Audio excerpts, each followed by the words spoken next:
বহুদিন পর ছড়াছড়ি দেখা যাচ্ছে বিজেপি ও তৃণমূলের প্রচার যুদ্ধে। ধর্ম হাতিয়ার হলেও হাস্যরসের ঘাটতি হচ্ছে না। ২৬ বিধানসভা ভোটের আগে হিন্দু ভোট এককাট্টা করতে মরিয়া বিজেপি। বাঁকুড়া থেকে হুগলি জেলায় জেলায় দেওয়াল লিখন আর ফ্লেক্সে হিন্দু ঐক্যের আহ্বান জানাচ্ছে।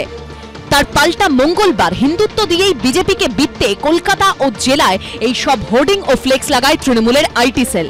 কোনোটায় লেখা হয় হিন্দু হিন্দু ভাই ভাই, কিন্তু বাঙালি পূর্ণমন্ত্রী নাই। কোনোটায় লেখা হিন্দু হিন্দু ভাই ভাই, তবু তেলের দামে লোটা চাই। আবার কোনোটায় লেখা হয় হিন্দু হিন্দু ভাই ভাই, আধার লিঙ্কে ফাইন খাই।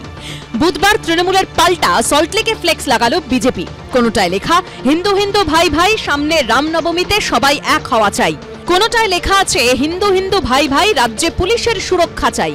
বিজেপির কোন ফ্লেক্সে লেখা হিন্দু হিন্দু ভাই ভাই, সরস্বতী পুজোয় পুলিশি প্রহরা না চাই। কোথাও কোথাও তো তৃণমূলের হোর্ডিং এর পাশেই বিজেপির ফ্লেক্স। যেভাবে পশ্চিমবাংলায় যেভাবে অ্যাপিসমেন্টের পলিটিক্স, যেভাবে তোষণের রাজনীতি চলছে, যেভাবে তুষ্টিকরণের রাজনীতি চলছে, তার বিরুদ্ধে হিন্দুরা সমস্ত জায়গায় একত্রিত হয়ে এই রামনবমীর পুণ্য লগ্নে প্রত্যেক হিন্দু তারা যেন রাস্তায় সমবেত হয়। এর পাল্টা বিজেপির হিন্দুত্বকে কটাক্ষ করতে ধর্ষণে দোষী সাব্যস্ত জেলবন্দি ধর্মগুরু আশারাম ও নারী নির্যাতনে অভিযুক্ত প্রাক্তন বিজেপি সাংসদ ব্রিজভূষণের প্রসঙ্গ টেনে ফ্লেক্সে ছড়া লিখেছে তৃণমূলের আইটি সেল। কোনোটায় লেখা ব্রিজভূষণের ছেলে যারা আশারামের নাতি, তাদের মুখে নারীর কথা হেসেই ফাটে ছাতি। আবার একটি ফ্লেক্সে দেবাংশু ভট্টাচার্যের নাম করে লেখা হয়েছে ভাঙতে জানো কেবল তুমি, তোমার মনে গন্ধ, অমিত শাহের হিন্দু তুমি, আমরা বিবেকানন্দ। এই ধরনের অসংখ্য ফ্লেক্স শহর জুড়ে লাগানো হয়েছে।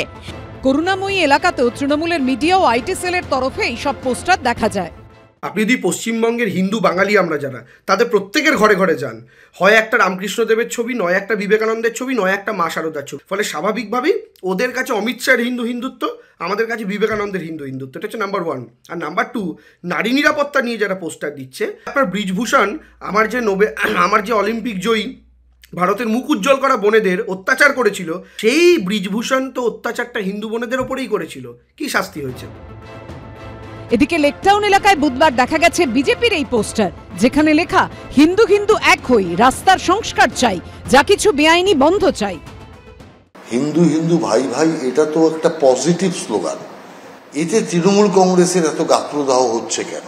তো আমাদের রাজনীতি এমন একটা নোংরা জায়গায় নামিয়েছিল, জানে যে হিন্দু তো জাগবে না, কিন্তু আজকে যখন হিন্দু মানসিকতা জাগতে শুরু করেছে, তখন এই রকম পোস্টার দেখে তৃণমূল কংগ্রেস ভয়ে ভীত, আর সেই কারণে তারা উল্টো সুর গাইছে।